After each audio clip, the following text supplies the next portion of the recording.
físicamente ahí. Por ejemplo, este es uno de ellos. Pero, por ejemplo, ¿a quién de ustedes no le hubiera gustado estar físicamente ahí, de testigo, cuando Jesús logra que a la mujer adúltera no la apedreen? ¿Usted se acuerda que Jesús estaba escribiendo algo en el suelo? Cuando llegaron los fariseos y le dijeron, ¿usted se acuerda que Jesús escribía algo en el suelo?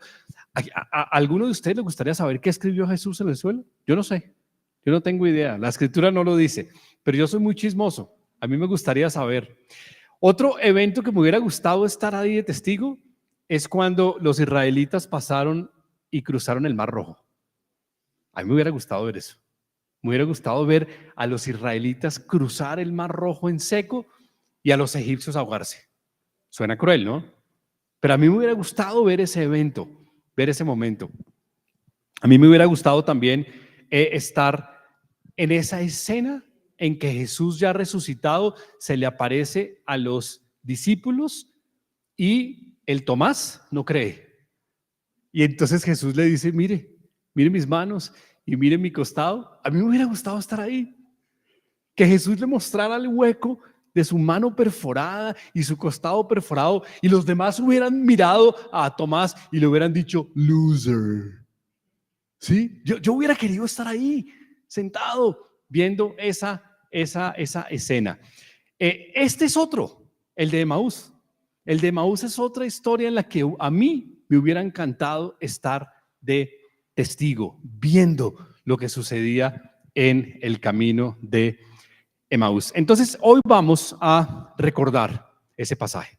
Pero antes de recordar juntos ese pasaje, yo los voy a invitar a que pongamos este espacio en manos del Señor y que nos preparemos. Así que ahí donde estés, por favor, inclina tu rostro y acompáñame en esta muy breve oración. Señor, gracias. Gracias por permitirnos llegar esta mañana hoy acá y abrir la palabra, Señor. Gracias por lo que tú tienes preparado. Gracias por lo que nos vas a enseñar, por lo que nos vas a mostrar, por lo que nos vas a revelar en la mañana de hoy, Señor. Toda la palabra es inspirada por ti, Señor. Y hoy, en este pasaje, permítenos entender, permítenos sacar lo que tienes escondido aquí para que sea de edificación, para que sea de exhortación, para que sea de aprendizaje para nosotros. Bendice esta congregación, bendice a sus familias y bendice a todas las personas a quienes este mensaje también alcanzará por otro medio. Amén. Amén. Muy bien, entonces mi propuesta para ustedes hoy es que primero leamos el pasaje, lo leamos todo y después nos devolvamos y enfaticemos sobre algunos puntos que yo quiero hoy recordar. Yo llamé a este pasaje, como ustedes veían en la pantalla, caminando con los ojos cerrados, porque eso es lo que al parecer le pasó a los discípulos que caminaban hacia Emaús, iban caminando con los ojos cerrados. Entonces vamos a leer juntos este pasaje. Ahí en el verso 13 dice, y aquí 2 de ellos iban el mismo día a una aldea llamada Emaús, que estaba a 60 estadios de Jerusalén. E iban hablando entre sí de todas aquellas cosas que habían acontecido. Sucedió que mientras hablaban y discutían entre sí, Jesús mismo se acercó y caminaba con ellos, mas los ojos de ellos estaban velados para que no le conociesen. Y les dijo, ¿qué pláticas son estas que tenéis entre vosotros mientras camináis? ¿Y por qué estáis tristes? Respondiendo uno de ellos, que se llamaba Cleofas, le dijo, ¿eres tú el único forastero en Jerusalén que no has sabido las cosas que en ella han acontecido en estos días? Y después en el 19 dice, entonces él les dijo, ¿qué cosas? Y ellos le dijeron, de Jesús Nazareno, que fue varón profeta, poderoso en obra y en palabra delante de Dios y de todo el pueblo. Y cómo le entregaron los principales sacerdotes y nuestros gobernantes a sentencia de muerte y le crucificaron. Pero nosotros esperábamos que él era el que había de redimir a Israel. Y ahora, además, todo esto, hoy ya es el tercer día de que esto ha acontecido, aunque también nos han asombrado unas mujeres de entre nosotros, las que antes del día fueron al sepulcro y, como no hallaron su cuerpo, vinieron diciendo que también habían visto visión de ángeles, quienes dijeron que él vive. Fueron algunos de los nuestros al sepulcro y hallaron allí, como las mujeres habían dicho, pero a él no le vieron. Entonces él les dijo: oh insensatos y tardos de corazón para creer todo lo que los profetas han dicho. ¿No era necesario que el Cristo padeciera estas cosas y que entrara en su gloria? Y comenzando desde Moisés y siguiendo por todos los profetas, les declaraba en todas las escrituras lo que de él decían. Y llegaron a la aldea donde iban, y él hizo como que iba más lejos. Mas ellos le obligaron a quedarse, diciendo: quédate con nosotros, porque se hace tarde y el día ya ha declinado.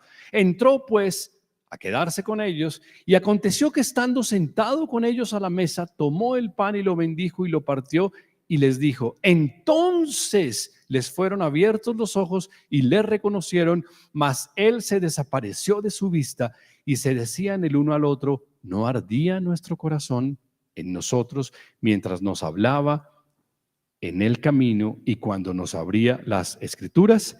Y levantándose a la misma hora, volvieron a Jerusalén y hallaron a los 11 reunidos y a los que estaban con ellos, que decían: ha resucitado el Señor verdaderamente y ha aparecido a Simón. Entonces ellos contaron las cosas que les habían acontecido en el camino y cómo le habían reconocido al partir el pan. Muy bien, entonces este es un texto que usted había ya leído 100 veces y con esta es 101. Y usted no había entendido nada. Usted lo único que había entendido en las 100 veces que lo había leído antes era que seguramente estos dos discípulos tenían problemas de miopía, astigmatismo, mente cansada, estrabismo, hipermetropía, ambliopía y todos los demás problemas de ojos, y no habían reconocido a Jesús, y eso fue lo que usted entendió. Usted no había entendido nada, porque a mí me pasó lo mismo. Hasta que tú lees esto con detenimiento, hasta que tú le pides al Señor que en realidad revele lo que está aquí escondido detrás de este texto. Entonces, vamos a tratar de escarbar, vamos a tratar de encontrar lo que el Señor hoy nos quiere contar. Lo primero que quiero es hacer un poquitico de contexto, contar un poquito lo que está sucediendo aquí, en este episodio que describe Lucas, el evangelista Lucas. Muy bien, ¿qué es lo que estamos viendo? Aquí vemos dos discípulos, ¿cierto? De los dos discípulos, solo hay uno que sabemos su nombre. Se llama Cleofas. Ojo que no es Cleofás. No se va a confundir. Mire su Biblia, no tiene acento en la A. Es Cleofas. Muy bien. Entonces, el otro que va con Cleofas, no tenemos idea quién es, pero van dos, ¿cierto? Sabemos que van dos. También sabemos que no son del círculo íntimo de Jesús, no son de los 11 que quedaban, pero son seguidores, son discípulos. Eso también lo sabemos. También sabemos que en el camino van desconsolados y tristes, o iban felices. Iban desconsolados y tristes, tremendamente desconsolados y tristes, y seguramente iban de regreso a la aldea en la que vivían. Muy probablemente, después de haber transcurrido todo lo que había sucedido en Jerusalén, en esa semana que acababa de cerrar, que habían pasado muchas cosas, ellos ya venían de regreso. Venían de regreso. ¿Estamos claros? Hasta ahí sabemos. Muy bien. Hay algunos que se han aventurado a decir que iban marido y mujer, discípulos, regresando a Emaús. Eso no lo sabemos. Sabemos que eran dos discípulos, no sabemos si eran esposos. Pueden haber sido hermanos que están regresando a su aldea, y algunos historiadores y estudiosos de la Biblia se han aventurado en afirmar que el que iba con Cleofas era Lucas. Hay algunos que han dicho eso, que el que iba con Cleofas era Lucas, porque si usted se da cuenta, el recuento de Emaús solo está en el Evangelio de Lucas y está contado con detalles, como si hubiera sido un testigo ocular de lo que pasó ahí. Pero ni tú ni yo sabemos si el otro era Lucas, no tenemos idea. Sabemos que uno es Cleofas, están regresando, van tristes, van desconsolados y van caminando de regreso. Bueno, muy bien. ¿Por qué están tan tristes? Están tristes porque todos los sueños que tenían se han destruido. Todas las aspiraciones y las expectativas que tenían se han destruido. ¿Le habrá pasado a alguien alguna vez acá que tiene un sueño, una expectativa, un derrotero, un objetivo y lo ha visto derrumbado completamente? Bueno, así iban estos dos discípulos caminando de regreso. Muy bien, ¿qué había pasado la semana previa? La semana previa había sucedido que Jesús había sido crucificado, ¿o no? Y que era también la semana de la Pascua. Y en esa semana de la Pascua, Jerusalén recibía cientos de miles de peregrinos. Hay algunos textos que señalan o que proponen, por ejemplo, de Flavio Josefo, historiador, que había hasta más de 1.000.000 de personas que podían llegar a Jerusalén para la fiesta de la Pascua, para la fiesta de la Pascua. Jerusalén en la Pascua, la población que venía era mucho más grande que la población que habitaba Jerusalén. ¿Por qué? Lo hemos dicho muchas veces, porque todos los varones judíos tenían que ir a Jerusalén a la Pascua. Entonces era un hervidero Jerusalén en la Pascua. Entonces había sucedido la crucifixión, la Pascua, estaba lleno de peregrinos, pero al cabo del día domingo, pues ya los peregrinos estaban yendo. Estos eran unos de los que se estaban regresando y se estaban regresando a Emaús. Pero la tristeza venía de que ellos pensaban, y lo dice el texto, que ese hombre que habían colgado del madero iba a ser el libertador de los judíos y los iba a redimir de la opresión de los romanos. Eso era lo que ellos esperaban. Y esa expectativa que tenía se había visto rota y devastada cuando lo vieron colgar de un madero allá en la montaña de la Calavera, del Gólgota. Entonces estos hombres venían caminando, me imagino que caminaban como caminaba mi papá los últimos días, que era con sus manos atrás, así, arrastrando los pies. Venían caminando y era una distancia importante, eran 7 millas. 7 millas las corre Víctor en 20 minutos, pero la gente normal, las 7 millas se va a echar por lo menos 2 horas y media caminando, 2 horas y media caminando. ¿Por qué se les acercó Jesús a ellos? Porque era normal que cuando usted caminaba de pueblo en pueblo, entre más se unieran a usted era más seguro, porque no había transporte público. Usted tenía que protegerse de las bestias salvajes y tenía que protegerse de los criminales que eran más salvajes que las bestias.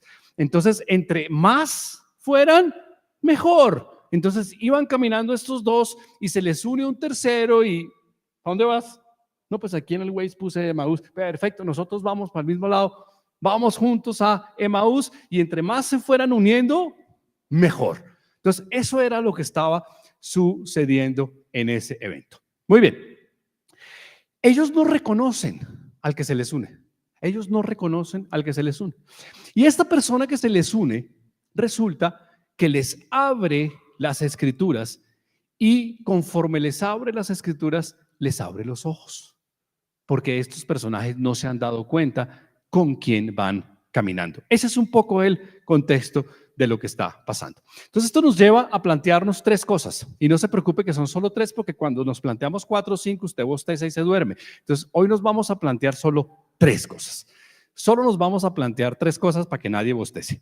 La primera de ellas es ¿quién y por qué veló los ojos de los discípulos? ¿Quién y por qué? Porque el texto dice que los ojos estaban velados. Eso no me lo estoy inventando yo. Lo dice el texto, que los ojos estaban velados. Y entonces una persona simple y básica como yo que se le ocurren preguntas básicas y es, ¿y por qué estaban velados? ¿Por qué? ¿Quién lo hizo? ¿Quién veló los ojos? Entonces, vamos a mirar el texto. El texto dice en el verso 16, mas los ojos de ellos estaban velados para que no le conociesen. Estaban velados para que no le conociesen. Entonces, pareciera que alguien veló los ojos para que ellos no lo conocieran, pero tiene que haber una causa, tiene que haber una explicación, tiene que haber una razón para que esto haya sucedido. Muy bien. Entonces, la respuesta simple a esta pregunta es que los ojos de estos personajes estaban velados por incredulidad, por incredulidad. Es decir, nuestra incredulidad hace que Dios no abra nuestros ojos para que no le conozcamos. Yo no sé si usted entendió bien la magnitud de lo que yo acabo de decir. Usted, por más de que quiera ver a Dios, no lo va a poder ver si su incredulidad hace que Dios vele sus ojos, hace que Dios vele sus ojos. Entonces, estos personajes tenían una incredulidad. ¿Por qué sabemos que tenían incredulidad? Porque conocían a Jesús, pero conocían a Jesús parcialmente. Lo que nos pasa a nosotros a veces, que conocemos a Jesús parcialmente. ¿Por qué digo que lo conocían parcialmente? Estos eran discípulos. Estos lo habían visto. Estos lo habían visto. Estos habían conocido y convivido con él en ocasiones. Estos habían escuchado sus enseñanzas. Y escucha esto, estos habían visto a Jesús hacer prodigios, prodigios. ¿Cuáles son las probabilidades de que alguno de estos dos hubiera estado ahí cuando alimentaron a los 5,000? O hubiera estado ahí cuando sacaron la red llena en la pesca milagrosa, o que hubieran estado ahí cuando los leprosos fueron limpiados, o que hubieran estado ahí cuando el ciego Bartimeo recuperó su visión. Yo no sé, y le podría decir muchos más, pero yo sé que estos habían visto prodigios, habían visto prodigios, y aún así no sabían quién era el verdadero Jesús. ¿Por qué estoy yo tan seguro de que no sabían quién era el verdadero Jesús? Muy fácil, porque contestaron esto. Dijeron, entonces él les dijo, ¿qué cosas? Y ellos le dijeron, de Jesús Nazareno, que fue varón profeta, poderoso en obra y en palabra delante de Dios y de todo su pueblo. Esta es la descripción que hicieron de Jesús, que no es una descripción incorrecta, pero incompleta. Nadie se atreve a decir que Jesús no era profeta. Nadie se atreve a decir que Jesús no era un poderoso hombre en obra. Pero esto no describe en su totalidad a Jesús. Entonces, ¿cuál era la visión que los dos caminantes a Maús tenían de Jesús? Esta. Y como esta visión era incompleta, parcial, entonces sus ojos estaban velados. Y por eso caminaba al lado de ellos Jesús y ellos no se dieron cuenta.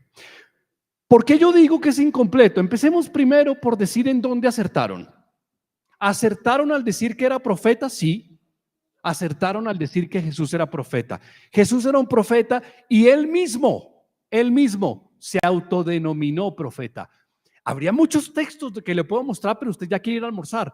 Entonces, yo le voy a mostrar solo uno. En Lucas 13:31 dice, aquel mismo día llegaron unos fariseos diciendo, sal y vete de aquí, porque Herodes te quiere matar.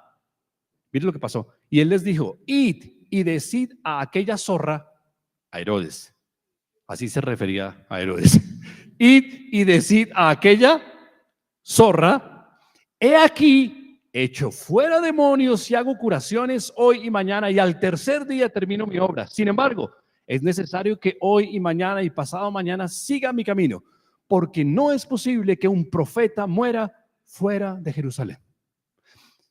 Ojo que esto es Jesús diciendo, no es posible que un profeta muera fuera de Jerusalén. ¿Dónde estaba Jesús cuando Herodes lo quería pelar? Pues en Galilea. ¿Dónde estaba Herodes Antipas? Ese no estaba en Jerusalén. Él no gobernaba en Jerusalén. Él gobernaba en Perea y en Galilea. al norte, y lo quería. Y entonces los discípulos le decían, vete de aquí, vete de aquí. Jesús le decía, no, yo voy a hacer aquí lo que tengo que hacer, pero tranquilos, que me voy a ir, porque profeta que se respete muere en Jerusalén.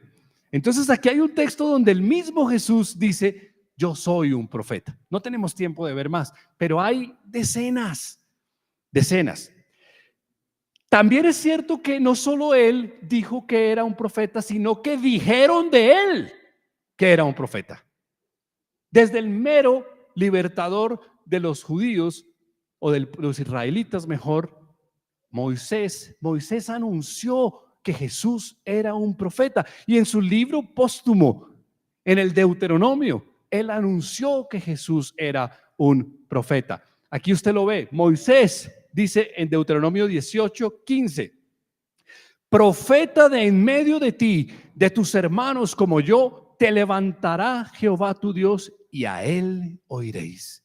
Ahí está diciendo Moisés, viene un profeta al que ustedes van a oír. Y en el 18 dice, profeta les levantaré de en medio de sus hermanos como tú, y pondré mis palabras en su boca, y él les hablará todo lo que yo le mandare. Mas a cualquiera que no oyere mis palabras, que él hablare en mi nombre, yo le pediré cuenta. Por favor, mire bien el 19, ¿no?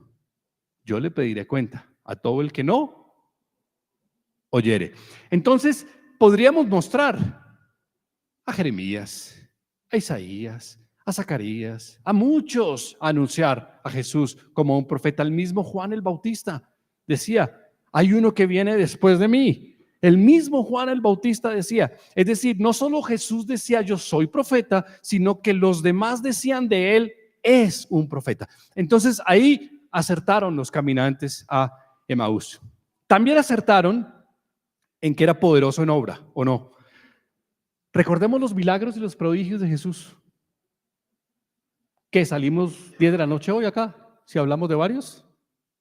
11 de la noche salimos, si nos acordamos de varios. O sea, no nos alcanzaría el tiempo. No nos alcanzaría el tiempo. El mismo Juan dice, si se escribieran todos los prodigios y los milagros, no habría suficiente libros en la tierra. Eso dice Juan. O sea que los prodigios y los milagros hechos por Jesús eran incuestionables. Era un hombre poderoso en obra, poderoso, hacedor de milagros y maestro. Hasta ahí está bien.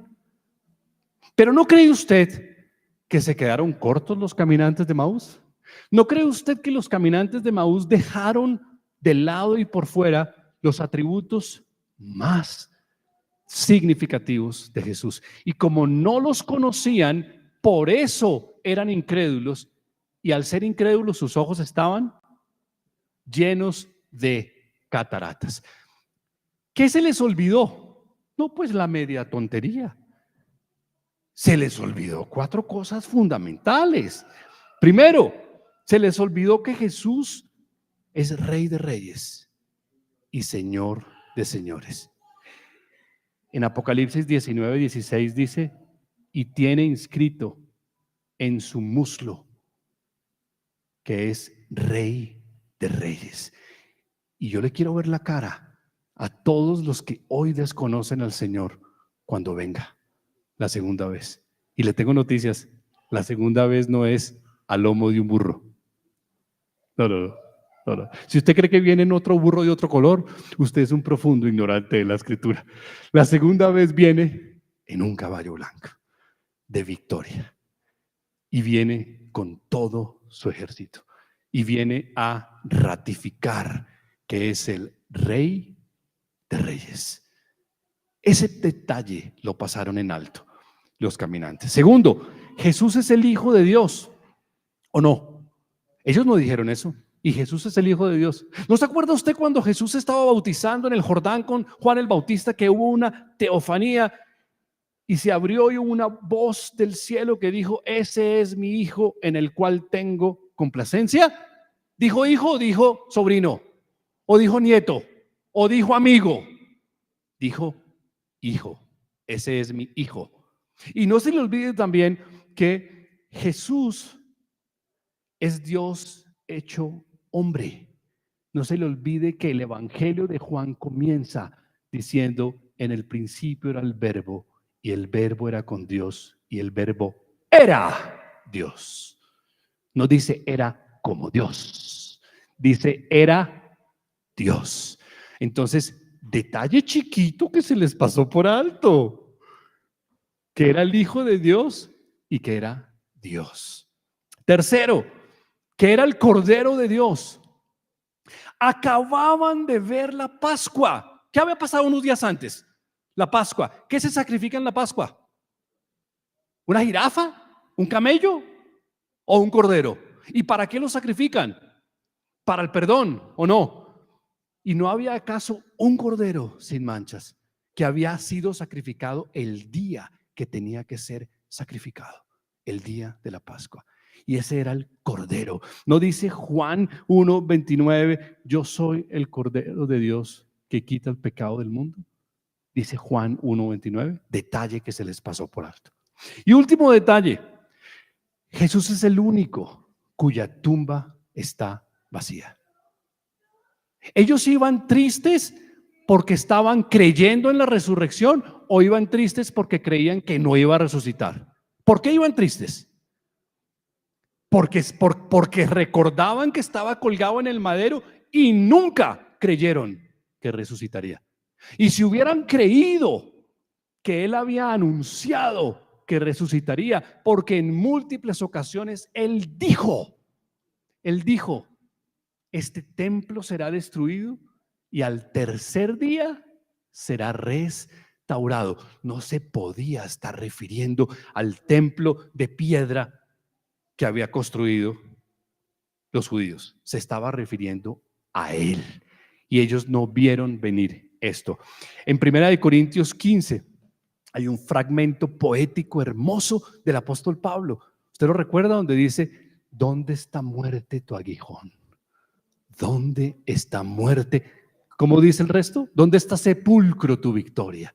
Y después dice, porque a los dos has vencido. Entonces, ¿quién es el único que venció la muerte? Jesús. Entonces, los señores de Maús, pues reprobaron. Pues sí, reprobaron. Sí, reprobaron. Se les olvidó un detallito de un tamaño considerable. Dijeron, es profeta y ha hecho prodigios. Ajá, ¿y qué más? ¿Qué más? Porque profetas hubo otros, ¿o no? A mí me contaron que Jeremías era profeta y que Isaías también. Y a mí me contaron que Pedro hizo prodigios. ¿Compararía usted a Pedro y a Isaías con Jesús? No, se quedaron cortos. Y como se quedaron cortos, sus ojos fueron velados. Ay, qué mello que nos esté pasando lo mismo. Que nosotros estemos viendo a un Jesús parcial, a un Jesús incompleto y que Jesús nos esté velando los ojos. Muy bien. Entonces, dicho esto,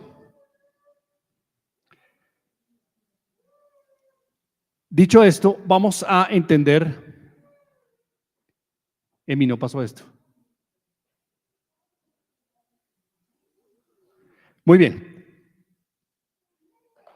Gracias. Nosotros, si somos incrédulos, solo conocemos al Jesús histórico. Pero conocer al Jesús histórico no es suficiente. No hay que conocer al Jesús histórico, hay que conocer al Jesús completo, al Jesús descrito en el Evangelio. Estos incluso lo habían conocido en el ámbito terrenal, pero no habían conocido su corazón, no habían conocido su carácter. Y entonces Él se los había dicho sin ambajes hasta la saciedad. Y aún así, estos hombres no creían que Él iba a resucitar al tercer día. El segundo punto, bueno, antes de eso, quiero decir que la única posible explicación a su tristeza era la incredulidad en la resurrección. Las dos cosas no son compatibles. Si ellos hubieran creído en la resurrección, no tenían razón alguna de ir caminando tristes, pero iban caminando tristes y devastados. ¿No le parece que eso aplica para nuestras vidas? Cuando los problemas que tenemos nos dejan desolados y devastados, ¿cómo cree usted que se siente Dios cuando te ha hecho tantas promesas? ¿Cómo crees tú que se siente Dios? ¿Cree que tú crees o cree que tú no crees? Porque si tus problemas y tus dificultades finalmente te vencen, gana el enemigo. Porque el enemigo lo que espera es que tú no creas, que no tengas esperanza. En cambio, si tú en tus dificultades sigues dándole gloria a Dios, tú vas caminando tu Emaús y no vas caminando tu Emaús en tristeza. Vas llevando tu carga, vas llevando tu tribulación, vas llevando tu situación y tu circunstancia, pero vas confiando porque Él un día dijo que había resucitado y yo le creo. Y yo le creo. Entonces, la pregunta que yo te tengo es, ¿tú cómo estás caminando tu Emaús? ¿Tú estás caminando tu Emaús como esos dos? Yo tengo que confesarles a ustedes que yo sí. Yo camino mi Emaús en tristeza a veces. Las dificultades en mi vida hacen que yo vea solo eso. Sí me pasa, con mucha frecuencia. Y en medio de la desolación y de la tristeza, después me siento indigno, porque digo, ¿cómo es posible que yo sigo preocupándome por esto cuando tú, Señor, me lo has prometido? Cuando tú, Señor, me lo has prometido. Antes de que se caiga mi computador, les quiero contar algo. Esta mañana doblé mis rodillas para hacer lo que hago con mucha frecuencia, para orar por mi hijo, otra vez, por las dificultades tan grandes que está pasando. Y me levanté muy temprano a hacer eso. Y estaba orando por mi hijo. Pero no estaba orando por mi hijo en queja. Estaba recordándole al Señor, diciéndole, es tuyo. Recordándole al Señor, es tuyo. Y me demoré un rato largo orando por el Señor. Bajó mi esposa a servirme un café y le dije, siéntate conmigo, estoy orando por Juan. Entonces se sentó conmigo y lo oramos los dos por Juan. Ojalá pasara todos los días que lo hiciéramos los dos, pero no pasa. Terminé de tomarme el café, me comí cualquier cosa, me vine para la iglesia. El Señor es increíble la forma como actúa. Es que es increíble. Me monto en el elevador. Son 2 miserables pisos. Me monto en el elevador y la persona que se monta conmigo me dice, sin yo preguntarle nada, no había alcanzado yo a decir buenos días. Y la persona que se sube en el elevador me dice, tu hijo será reclamado por el Señor de nuevo. Tu hijo será reclamado por el Señor de nuevo. ¿No fue eso lo que me dijiste, Hilda? Sin saludarnos. Tu hijo va a ser reclamado por el Señor. Y me volvió a recordar ese texto. Cree en el Señor Jesús y serás salvo, tú y tu casa. Tú y tu casa. Y hasta donde yo sé, mi hijo es parte de mi casa. Cree en el Señor Jesús y serás salvo, tú y tu casa. Entonces, la invitación que tengo hoy para ti es, cuando camines tu Emaús, no lo camines como yo. No lo camines en tristeza. No lo camines como estos, en tristeza. Porque la tristeza no es sino una muestra de una profunda incredulidad. Camina tu Emaús en fe. El segundo punto es más importante, es el evangelio que el testimonio personal. Y a mí esto me puso la piel chinita. A mí esto me impresionó. Yo no había entendido esto. Yo no había comprendido esto. Pero escuche con atención. ¿Iban caminando o no? Juntos. Eran 2 horas.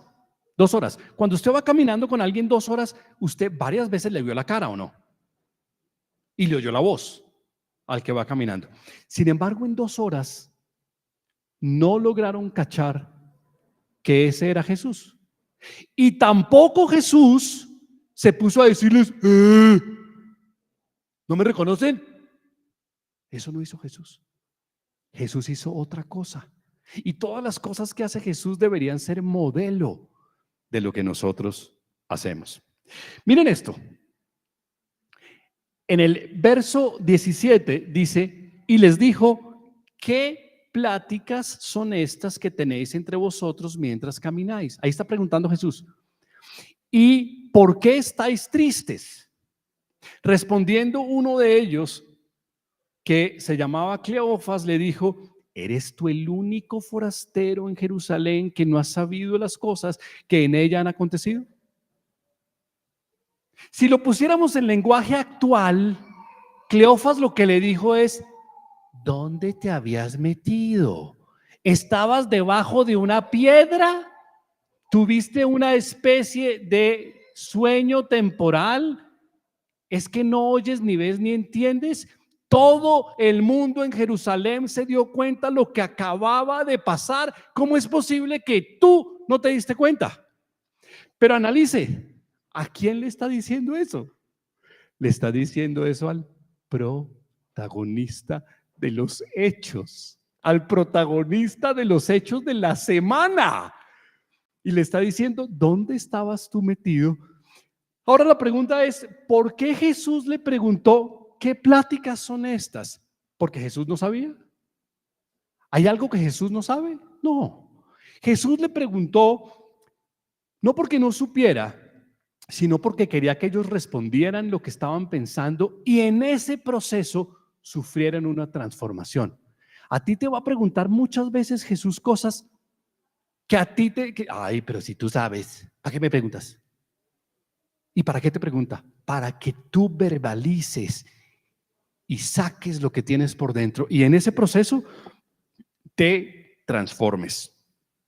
¿Por qué? Porque Jesús era un maestro. ¿Y qué hacen los maestros? ¿Preguntas o no? Porque cuando a ti te hacen preguntas y tú las contestas, terminas entendiendo. Eso era lo que era Jesús.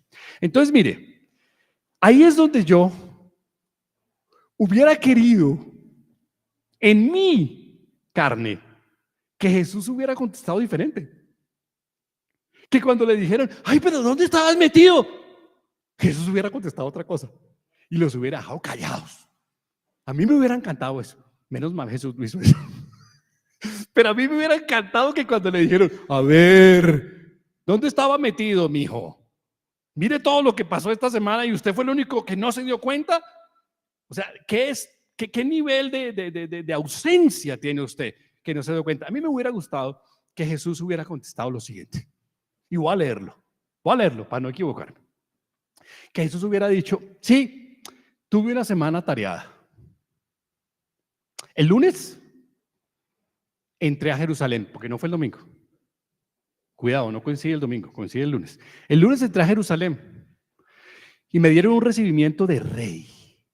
Me gritaban: Hosana, bendito sea el que viene en nombre del Señor. Y me recibieron con unas hojas de palma. Y yo iba al lomo de un burrito y con todo y eso me consideraron su rey y tendieron las capas para que yo entrara. Eso sucedió el lunes, ya que me estás preguntando por mi semana. El martes maldije una higuera camino al templo.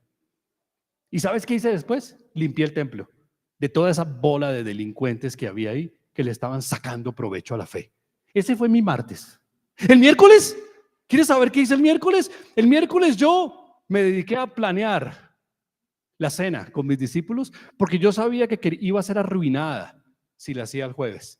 Entonces me puse a planear con mucho cuidado mi cena para que fuera discretamente hecha y nadie supiera dónde iba a suceder. ¿Sabes qué pasó el jueves?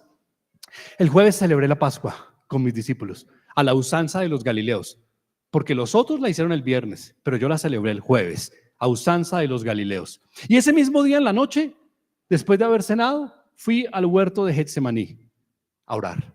Y en ese momento los acontecimientos que sobrevenían eran tremendos y en ese momento sudé sangre. Y después le pedí a mi padre que si era posible que pasara de mí esta copa, pero después le dije: que se haga tu voluntad. Así fue la noche del jueves. Y al ratito vi llegar a la guardia armada del sumo sacerdote Caifás preguntando por mí, queriendo apresarme. Y uno de los míos me dio un beso en la mejilla y así supieron quién era yo. Me apresaron, me interrogaron, me torturaron y comenzaron a pasarme de autoridad a autoridad entre las judías y las romanas. Y finalmente resulté frente a un tal Pilatos. Y frente a Poncio Pilato, este decía, yo no veo falla en este hombre, que lo liberen. Y cuando Poncio Pilato decía eso, al mismo tiempo el pueblo, mismo que el lunes decía Hosana, bendito el que viene en nombre del Señor, ese mismo pueblo decían, crucificadle, y pedían la vida de un tal Barrabás. Eso pasó el jueves. Me azotaron, arrancaron la piel de mi espalda, me coronaron con una corona de espinos, me hicieron cargar una cruz hasta una colina llamada el Gólgota. Me golpearon, me escupieron y al llegar a la colina perforaron mis muñecas y mis pies y me clavaron en una cruz en medio de un par de delincuentes. No dejé que me mataran, porque yo entregué mi vida, yo puse mi vida. Cuando pensaron que había muerto, perforaron con una lanza mi costado. Sangré una mezcla de agua, sangre, y cuando expiré, le dije a mi padre, consumado es. Un rico donó un sepulcro. Otro rico los aceites y las especias para preparar mi cuerpo, y fue sepultado en un huerto cercano al Gólgota. Y al tercer día, ¿saben qué pasó al tercer día? Al tercer día una fuerza sobrenatural me devolvió el aliento. Y por la gloria de mi Padre, mis ojos se abrieron y los vendajes que me cubrían el cuerpo se quitaron y la pesada piedra que cerraba la tumba fue removida y salí caminando. Y después de haber estado en el centro de la tierra y de las entrañas como Jonás en el vientre del pez por 3 días, salí fuera. ¿Y afuera? Sí, afuera. Me topé con unas de ustedes, una María Magdalena, pero me confundió con un jardinero. ¿Y ustedes dos qué han hecho esta semana? Imagínate tú que hubiera contestado así, Jesús. Que hubiera hecho este recuento y después le hubiera dicho a los otros dos, ¿y ustedes dos cómo fue la semana de ustedes? Ya les conté la mía más o menos, cómo fue. ¿Cómo fue la de ustedes? Hubieran quedado fríos. Hubieran quedado fríos. Pero Jesús no eligió ese camino. Jesús no eligió ese camino. Jesús le dio la prioridad al evangelio. Jesús no le dio la prioridad a su testimonio. Jesús le dio la prioridad al evangelio, a que ellos entendieran el evangelio. ¿Qué fue lo que hizo entonces Jesús? Jesús pudo revelarse, con B pequeña, por supuesto, no es la de rebelión, es la de revelar. Pudo revelarse a sí mismo, pero eligió presentar el evangelio. Él se quedó callado, él no dijo nada de lo que él le había pasado. Él simplemente reveló, él simplemente descubrió el evangelio y les dijo lo siguiente. Entonces él les dijo: oh insensatos y tardos de corazón para creer todo lo que los profetas han dicho. ¿No era necesario que el Cristo padeciera estas cosas y que entrara en su gloria?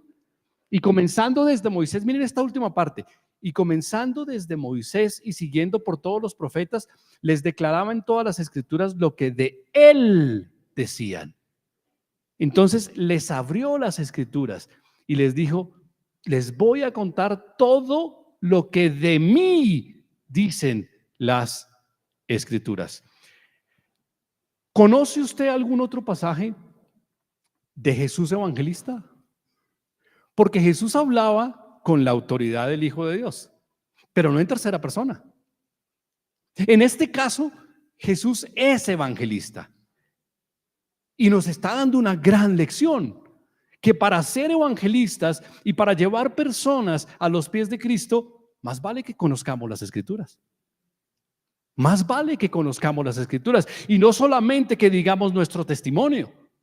Yo estaba en las drogas y perdido y de pronto un día alguien me habló y me mejoré. No, pues está muy bien, maravilloso. Pero Jesús tenía un testimonio que contar de lo que había pasado la semana previa y no lo contó. ¿Qué eligió Jesús? Dar el evangelio, abrir las escrituras, decir lo que aquí estaba consignado en las escrituras que ellos conocían. Entonces, esa es una gran enseñanza, una gran enseñanza. No hay nada más poderoso que la presentación de un evangelio como es, puro y duro, como es, sin cambios ni alteraciones, para hacerlo supuestamente popular o digerible. No le hagas cambios y alteraciones al evangelio para hacerlo popular. Cuenta el evangelio como es, como es.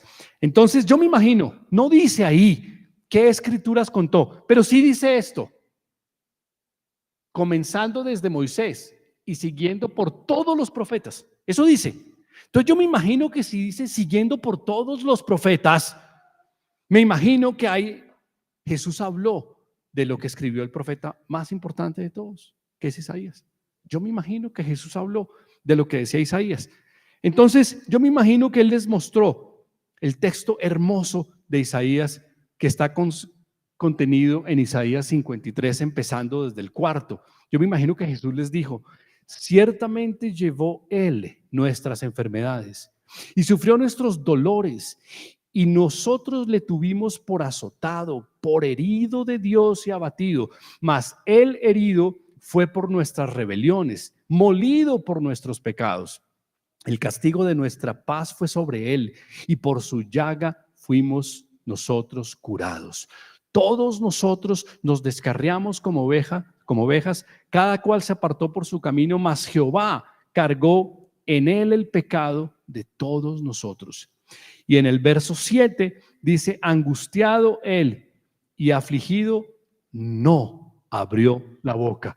Angustiado Él y afligido, no abrió la boca. Yo me imagino que mientras Jesús hablaba, les daba como pistas. Les decía, ¿hubo alguien la semana pasada que no abrió la boca cuando le hicieron todo? ¿Hubo alguien la semana pasada que mientras le pasaba todo esto no abrió la boca? Y este texto está escrito 600 años antes de Cristo. No abrió la boca. Como cordero fue llevado al matadero y como oveja delante de sus trasquiladores enmudeció y no abrió su boca. Por cárcel y por juicio fue quitado, y su generación, ¿quién la contará?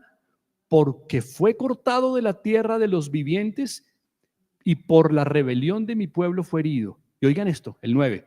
Y se dispuso con los impíos su sepultura, mas con los ricos fue en su muerte.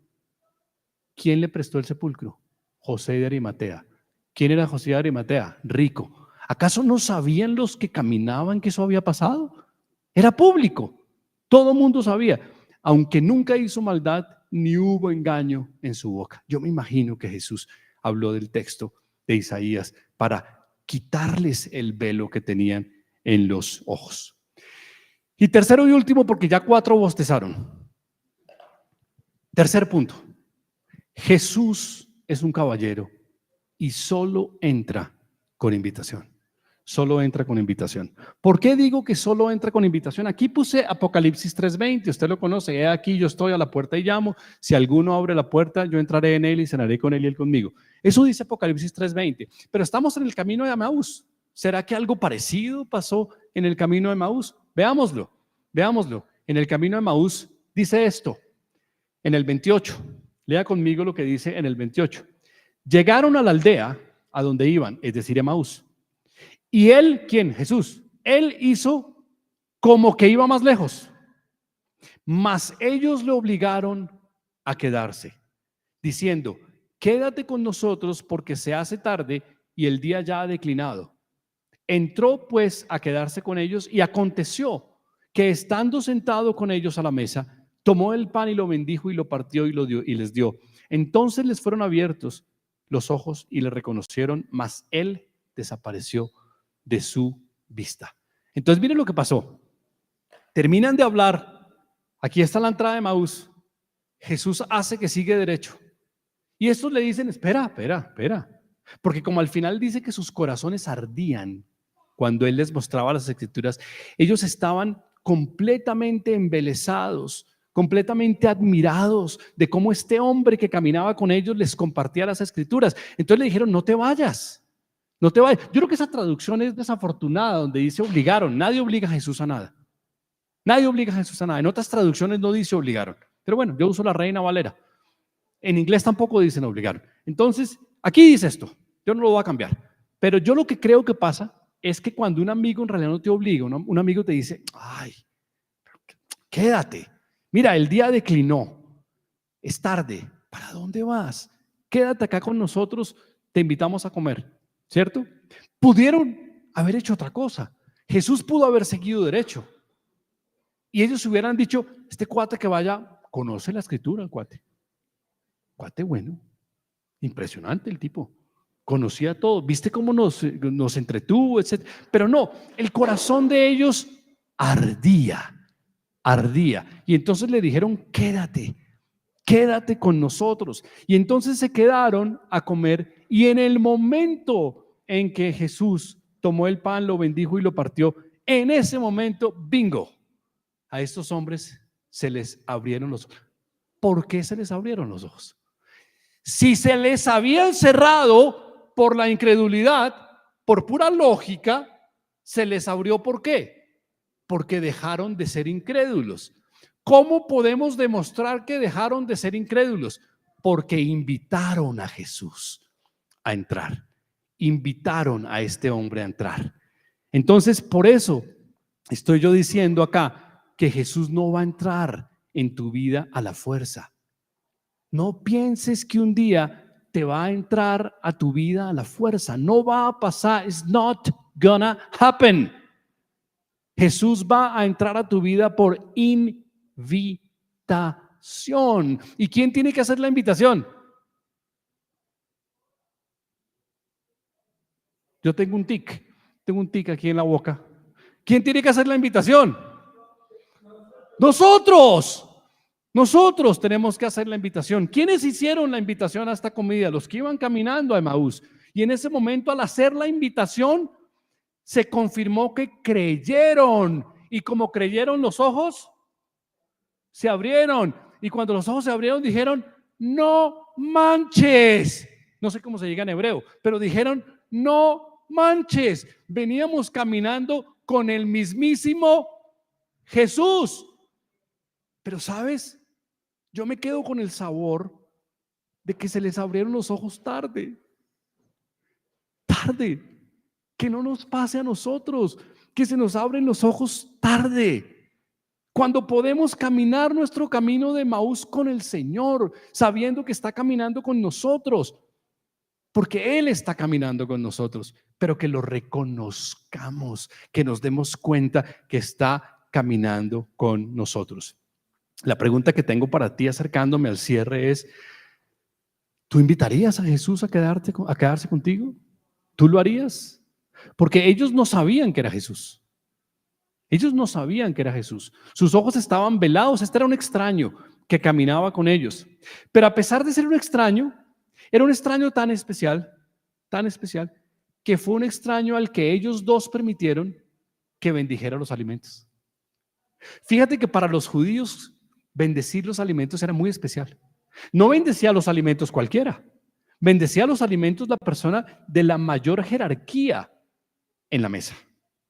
¿Por qué estos dos, de buenas a primeras, le dicen a este extraño que bendiga los alimentos? Porque finalmente su corazón fue transformado. Porque finalmente ellos se dieron cuenta que estaban caminando con alguien que era muy especial. Entonces, tú no deberías estar acá esperando experiencias sobrenaturales, teofanías, eventos místicos. No, tú no esperes que Jesús se te aparezca en forma de no sé qué. No. Tú lo que necesitas es adentrarte en la Escritura, porque estos hombres creyeron cuando les abrieron las Escrituras. No creyeron porque iban caminando con Jesús, porque Jesús nunca les dijo que iba caminando con él. Creyeron porque le abrieron, porque Jesús les abrió las Escrituras. Y yo pregunto, ¿tienes tu acceso a las Escrituras? ¿Tienes una Biblia en tu casa? ¿Por qué no la lees? ¿Por qué no la exploras? Para que tengas la misma experiencia que tuvieron estos hombres que caminaban en Emaús. Todos los eventos están ahí consignados. No tenemos que inventarnos nada. Todos los eventos están ahí consignados. La Escritura no tiene contradicciones. Todos hablamos de la inerrancia de la Biblia. La Biblia no tiene contradicciones, no tiene errores. Aquí está todo hace sentido. Entonces, quiero cerrar un poco diciendo que como hizo Jesús, nosotros estamos obligados a hacerlo, a compartir el Evangelio, no solamente nuestro testimonio, sino a compartir el Evangelio. ¿Quién es Jesús? ¿Cómo está revelado Jesús en la Biblia? Un teólogo decía algo precioso. El Antiguo Testamento es como una galería de arte con unas obras de arte espectaculares, pero está a oscuras, está sin luz, en la penumbra. El Nuevo Testamento le da luz a ese cuarto. Y entonces todas esas cosas que había guardadas ya son vistas y son visibles. Porque eso es la combinación del Antiguo Testamento con el Nuevo Testamento. Entonces, yo los invito a que sigamos el ejemplo de Jesús y le compartamos el Evangelio a las personas. No nos quedemos únicamente en palabras, no nos quedemos únicamente en cosas que no deberíamos estar haciendo. No, compartamos abiertamente el Evangelio. Muy bien, quiero también resaltar que Jesús en este evento es invitado a bendecir el pan y a partir el pan. Eso quiere decir que Jesús fue invitado a hacer algo importante por estos dos hombres. Y la pregunta te la devuelvo a ti. Cuando tú invitas a Jesús a tu vida, ¿invitas a Jesús para que Él sea un convidado de piedra? ¿Para que sea una imagen decorativa? ¿O estás invitando a Jesús para que tome un rol en tu vida? Porque si Jesús no toma un rol en tu vida, en realidad no entró en tu vida. Tú crees que entró, pero lo tienes ahí guardado. Es el Jesús emergencia, el Jesús de la fe del carbonero, el Jesús que todos recordamos en un avión en emergencia. Ese no es el que Jesús quiere ser. Jesús quiere ser el Jesús que tiene un rol en tu vida, un rol protagónico, un rol importante en tu vida. Entonces, no lo invites solamente a que se siente en tu sala, invítalo a caminar con Él, invítalo a bendecir tu mesa. Y quiero cerrar con la aplicación resumiendo la aplicación de Emaús para nosotros. Lo primero que nos deja esto de Emaús es que tenemos que ir a las Escrituras. Ve a las Escrituras, ve a las Escrituras. Hay muchas cosas que tú no ves ni entiendes porque no están en tu capacidad intelectual ni en la mía. Tu incredulidad y la mía no nos deja ver. Por eso vayamos a las Escrituras. Esa es la primera recomendación o enseñanza de Emaús. La segunda, muy importante, es todos caminamos hacia un Emaús. Todos vamos caminando hacia un Emaús. ¿Cómo lo vamos a hacer? ¿Desconsolados y tristes? ¿O lo vamos a hacer con la confianza de que Jesús nos está acompañando? ¿Vamos a caminar el Emaús así? Porque si caminamos el Emaús así, estamos desconociendo que Jesús nos acompaña en este Emaús. Tu tristeza es un síntoma de tu incredulidad. No son compatibles. Desolación, tristeza y la aflicción y sentirte devastado no es compatible con la fe que profesamos. No es compatible. Y tercero y último, muy importante, Jesús solo va a entrar, solamente va a entrar en tu vida por invitación. Jesús no va a entrar a la fuerza, Jesús no va a entrar por intermedio de quién sabe qué argucia. Jesús va a entrar a tu vida finalmente si tú le invitas. Y si tú le invitas a tener un verdadero rol en tu vida. No lo invites, no invites al Jesús superficial, al Jesús cosmético, al Jesús histórico, al Jesús relleno, al Jesús que sirve para las conversaciones baladí. No, invita a Jesús a que sea parte integral de tu vida, a que sea no solamente tu Salvador, porque es muy cómodo invitarlo a Jesús como Salvador. Todos queremos ese seguro de vida. No, invítalo a que sea tu Señor. Y si es tu Señor, Él debería gobernar y regir todos tus designios. Por favor, inclina tu rostro ahí donde estés y acompáñame a hacer una oración para despedir este mensaje. Señor, gracias. Gracias, Señor, porque hoy reconocemos que tenemos los ojos velados, Señor. Y hoy reconocemos que esos ojos están cerrados, no porque tú no tengas intención de que te conozcamos, sino porque tú no los vas hasta tanto nos sientas que creemos en el corazón, Señor. Nosotros debemos creer de corazón en lo que tú significas, en lo que hiciste por nosotros, en el sacrificio de la cruz, en el perdón de los pecados. Pero también, Señor, tenemos que creer en un Dios vivo, en el único Jesús, en el único Rey que tiene su tumba vacía. Nosotros creemos en una tumba vacía. Nosotros creemos